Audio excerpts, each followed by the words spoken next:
Hello, guys, and welcome back to Utility Sports. I got a fun one for you today. We are looking at NFL power rankings going into Week 10. Let's first start off at the number one slot. For me, I personally have the Pittsburgh Steelers. Now, the thing about the Pittsburgh Steelers is they had a close win over Dallas this week. It was a very nail-biting game. They ended up coming back and winning that game. So props to Pittsburgh, and they still hold the number one spot considering they are the only undefeated team left. For the number two slot, we have the Kansas City Chiefs. The Chiefs this week had a game against Carolina. Once again, that was a very close game, but they were able to pull it out against the Panthers. In the number three slot, we have the Buffalo Bills. The Buffalo Bills had arguably one of the most convincing wins in recent memory for this team. They were able to beat the Seahawks. They had a big lead pretty early in the game, and the Seahawks came back a little bit, but it still ended up, I think, being a 10-point victory for the Buffalo Bills. So a lot of props to them. A lot of props to Josh Allen kind of making a leap. We're seeing him progress as a passer. He's becoming a more accurate passer. And honestly, the Stephon Diggs trade did wonders for this team. You have a number one option now for Josh Allen and a couple of complementary pieces for him. So you'd love to see the Bills continue to build up that offense. Number four. For this one, we have the New Orleans Saints. New Orleans had a phenomenal game against Tampa Bay and Tom Brady. So a lot of props to them. They completely shut down that Tampa Bay offense. So lots of props to that New Orleans defense. Really, really good job through and through. They showed that they are a true contender still for the Super Bowl. So they belong here at number four. Number five on the list, we have the Baltimore Ravens. The Baltimore Ravens had a win over the Colts this week, who is another very good team. So good job by the Ravens. We heard a little bit this week that defenses were calling out Lamar Jackson's plays and the offense plays. So kind of interesting to see how that'll develop. But you got to be a little bit worried if you're a Baltimore fan. What does that mean? How are they giving away their plays? So we got to kind of look into that and monitor that situation. Number six, we have the Green Bay Packers. The Packers this week had a win over the 49ers. They did a really good job through and through. Thing about the Packers is they might want to clean up their run defense. Obviously, Dalvin Cook, I think it was 2 weeks ago, had a huge game. So the Packers got a little bit to clean up, but they look like a contender as well. For the number seven spot, we have the Seattle Seahawks. And for the Seahawks, it's all about falling in the rankings just due to the loss against the Bills. They lost to another good team, so I'm not going to punish them too much for it. But for the Seattle Seahawks, it was a tough loss to swallow. There's some things you got to clean up defensively, especially through the air. They kind of got torn apart a little bit. I'm not too worried about them long term for this season. I still think that they are contenders in this. Obviously, when you have Russell Wilson, you have a chance in this league. So that's why I have Seattle at number seven. Number eight, we have the Tennessee Titans. Once again, they were able to beat a very, I'd say the Bears they're tough to analyze for me personally because they'll show you that they have a very good defense, but offensively it's not all clicking yet. But Tennessee did a nice job handling the Bears this week, and that they actually dropped the Bears down a little bit on these rankings as well. Number nine, we have the Tampa Bay Buccaneers. The thing about the Buccaneers is that they had a really rough week. Watching that game, it was really tough to see that offense in general, 3 and out after 3 and out after 3 and out. I do believe in this team once again long term, but for the sake of this video and considering its power rankings, they dropped down to 9. That was a tough loss to swallow if you're Tampa Bay. You have Antonio Brown for your first game, and you get absolutely kind of destroyed, to be quite frank. Sorry if you're a Tampa fan, but that was a very tough performance.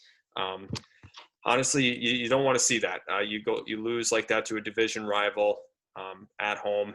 Tough loss for Tampa, but you got to pick yourself back up and back to the drawing board. And I know Tom Brady will be able to do that. For the next spot on this list, we have the Miami Dolphins. The thing about the Dolphins is that let me put them at number 10. Their defense has been phenomenal, and Tua has played better in his in his second start. You got to really like what you're seeing now for the Dolphins. It's starting to click. Obviously, they overperformed last year. They did not have, a great roster last year. They definitely overperformed what they were supposed to do. They had some turnover, and honestly, you love to see it if you're Miami. Once again, they did well defensively, and they beat a very tough Cardinals team that is really no slouch, to be quite frank with you. Really, really impressive win for Miami.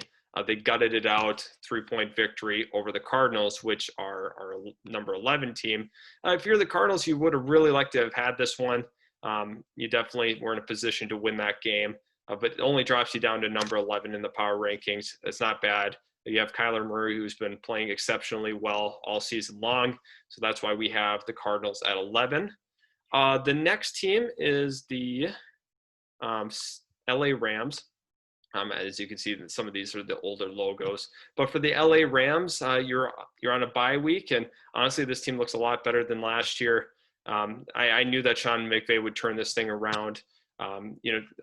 Few questions about Jared Goff and everything. I think that's kind of fair to say for him so far.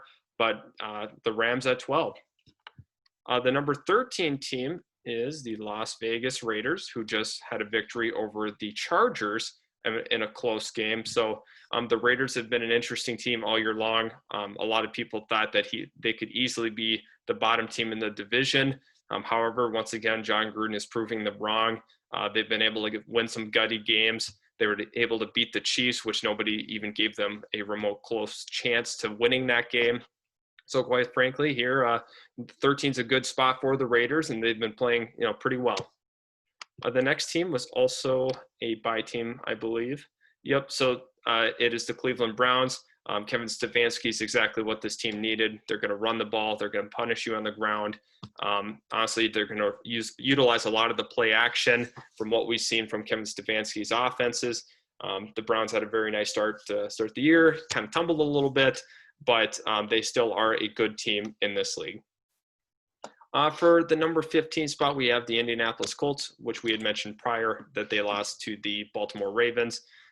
You got to really like what you're seeing defensively from from Indianapolis. They are loaded with some playmakers on that defense, including Darius Leonard. And on offense, Jonathan Taylor's been doing his thing. You got to really like what you're seeing from the Colts. They're good in both trenches. This is a pretty tough out for teams here. And honestly, I think people are sleeping on the Colts a little bit. For the number 16 slot here, let's take a look. And we have the Chicago Bears. Chicago Bears really hot out of the gate, have stumbled quite a bit after I think they were 5-0, and now they're 5-3. It's tough for the Bears. You lose to a tough team in Tennessee that puts you at a 3-game losing streak.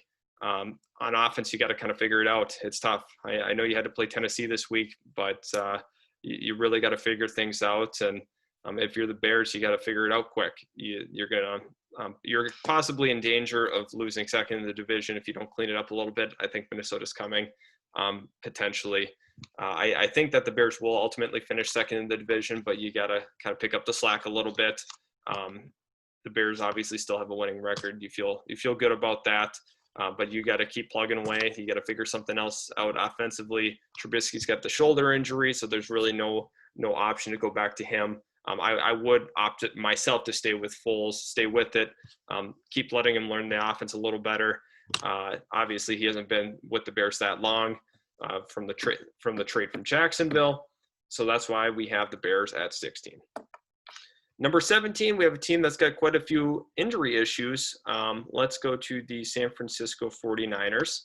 They're on top here. They are at number 17. Obviously, they've had injuries all year to George Kittle and a lot of their backs, and Jimmy Garoppolo's had some issues. So this team it's got some question marks. You got to really come back here and look at the 49ers and say, what are they now? They're going to have to be a run-heavy team still, and it hurts because you don't have your running backs, your healthy running backs. Coleman's been hurt. Mostert's been hurt. So you've been kind of running with Wilson and Jarrett McKinnon. And being a run-heavy offense, you'd like to have your two top backs back. So for the 49ers, they play good defense still. I still believe in them. But honestly, it's been a really, really tough ride for the 49ers lately. And now kind of at 18, we're kind of seeing some of the losing teams here. Of those losing teams, we're going to have the Minnesota Vikings at the 18th slot. Dalvin Cook has been playing some great, great ball. This is the best ball he's ever played in his career. He absolutely ran over the Lions, had over 200 yards. This is the best form of Dalvin Cook that we've seen, and he's extremely dangerous. You're starting to see that the corners are figuring it out a little bit in Minnesota. Still a lot of question marks, a lot of young corners, but this team is starting to traject upwards.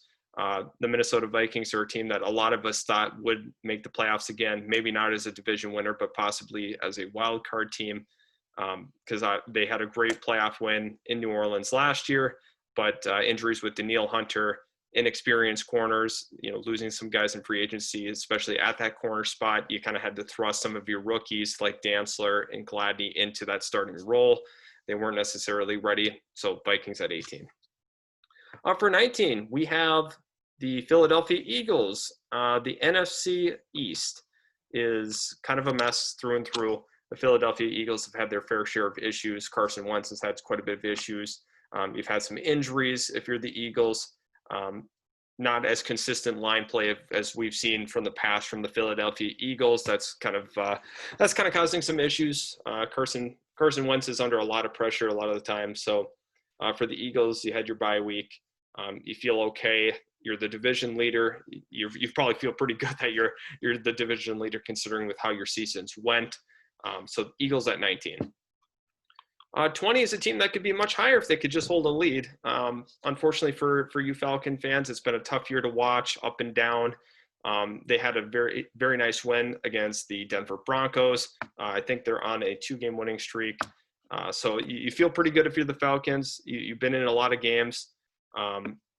Honestly, with the change from Dan Quinn has been pretty beneficial. I think the team's kind of been able to clear up their head, not think so much about blowing leads anymore. Just get back to the basics, get back to football.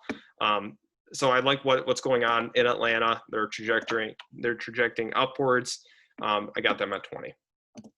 Number 21, I have the Carolina Panthers, and here for the Panthers, you feel pretty good after what you saw last week in terms of you played Kansas City close. Teddy Bridgewater has been a pleasant surprise this season. And honestly, Robbie Anderson's been a pleasant surprise. A lot of people didn't get to watch him really in New York and playing for the Jets, but now seeing him with the Panthers and the Joe Brady-led offense, I think you're feeling pretty good with the direction of your franchise. Matt Rule's done a pretty good job considering he hasn't really had Christian McCaffrey all season. He's been limited due to injuries. Christian McCaffrey was phenomenal in this game if you didn't get to watch it. He was on another level. Unfortunately, he hurt his shoulder, and he's going to be deemed day-to-day. He's probably going to miss this weekend's game, but the following week he should be back. Number 22. For you New England Patriot fans, you were kind of sweating that last game.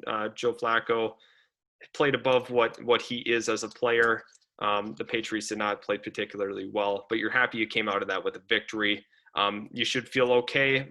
It's going to be kind of interesting to see how the rest of the season goes from the Patriots. It's kind of hard to see what direction they're going to go to, especially into the off season. Obviously not the season you would like to see if you're a Patriots fan, but there's some questions that you got to answer. You've had a lot of tough luck with some of the opt-outs. That kind of hurt your team. You had quite a few players opt out. So 22 for the Patriots. You're not kind of in that tank category for sure yet because you have 3 wins, and honestly, you kind of needed to lose a few of those games to kind of stick around the Jaguars and Jets realm to take a quarterback. If you wanted a high quarterback, you might have to trade up in order to get one of those guys if you like them, but that's not a very Patriot-like thing to do. Anyway, so for 23, we have the Detroit Lions. The Matt Patricia era has not gone well so far for you Lions fans. For the Lions themselves, they had a very tough week against the Minnesota Vikings, could not stop the run. Honestly, that was a little concerning for me. They were a team I thought might be able to slip into the wild card possibly this year. For the Lions, you got to go back to the drawing board. Matt Stafford, I think people do underrate him, but the Lions here at 23, it's been kind of a tough season for the Lions as well.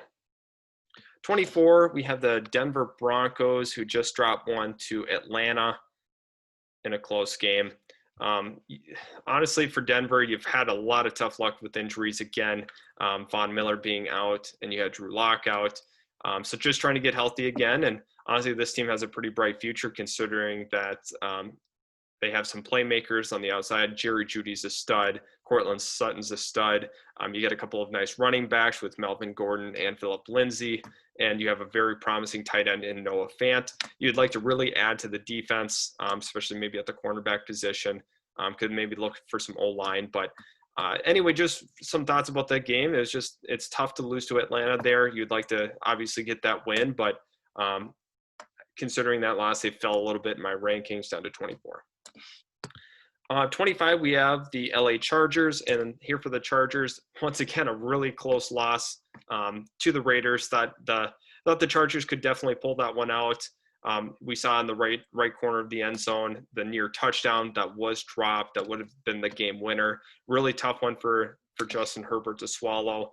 The Chargers have played a lot of people close this year. Honestly, they could definitely have a few more wins if they were able to just close them out or not blow the lead. So for the Chargers, it's tough to lose the games like they have, but they're definitely a team on the rise. 26, we have the Houston Texans, and the Houston Texans were they were pretty happy to see Jacksonville Jaguars on their schedule because they took care of business. Deshaun Watson's a stud, like always. Like we know that of him. Will Fuller had a nice play and a couple of nice plays, and so did Brandon Cooks. So they're looking okay for their wide receiver core. It's obviously tough not having Hopkins, but they're trying to figure it out on the fly. Not having Bill O'Brien takes away some of that pressure. Romeo Crennel is doing a nice job in the interim role. But the Texans' wins this year have both came against Jacksonville. Obviously, their defense isn't what it's been. And offensively, they're trying to figure it out little by little here. 27, we have the Cincinnati Bengals. And for the Bengals, you're just on your bye week. You got to win the prior week. I can't remember who they beat, but for the Bengals, it's all about just developing Joe Burrow. It's about trying to get some continuity on that offensive line. Obviously, Bobby Hart at the right tackle's position, you would like to upgrade. I think the corner room's looking okay. The secondary's looking okay in general. Really, it's about that offensive line. You have your running back locked in. You have two nice wide receivers in Boyd and in T. Higgins. But honestly, I thought they should have traded A.J. Green. He does not fit the timeline for the team. But you feel pretty good if you're the Bengals.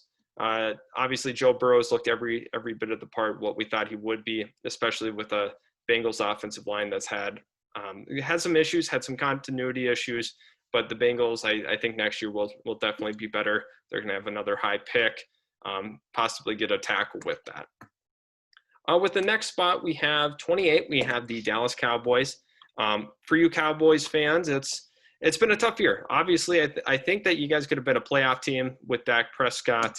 The defense has had some issues, obviously, at the cornerback position. But for the Cowboys, it's tough. It's really tough losing Dak Prescott. That was, I'm not a Cowboys fan myself, but it was hard to watch him go through that. Obviously, your offense is explosive. I thought Dak Prescott very well could have thrown for anywhere from 4,500 yards to possibly even 5,000 with the offense that they had. He was leading the league in pass yards. Ezekiel Elliott is obviously a stud. And also just looking at the wide receivers that you have with Amari Cooper and Gallup and CeeDee Lamb, that's a really, really good wide receiver core. So if you are a Cowboys fan, there is hope. It's going to be hard because you're going to need to get a formidable quarterback back there. Ben DiNucci is not it. And Cooper Rush is definitely not going to be the answer. So it's going to be a tough finish to the season if Andy Dalton can't get back soon. 29, we have the New York Giants. New York was able to edge out Washington in that victory this week. From what I've watched, Joe Judge's teams play with a lot of heart, a lot of passion. However, for the Giants, it just has not translated to a ton of success. Obviously, you don't have Saquon Barkley. Makes it really, really tough on your team not having your star player.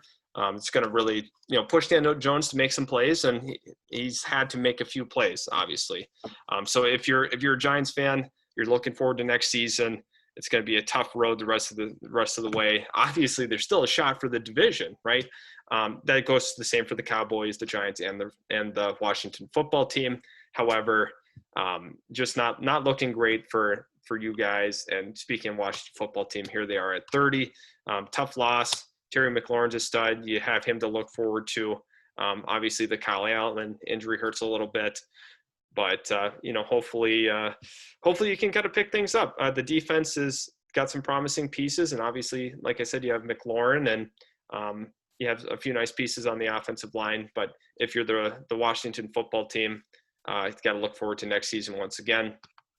Jacksonville Jaguars, tough loss to the Houston Texans this week.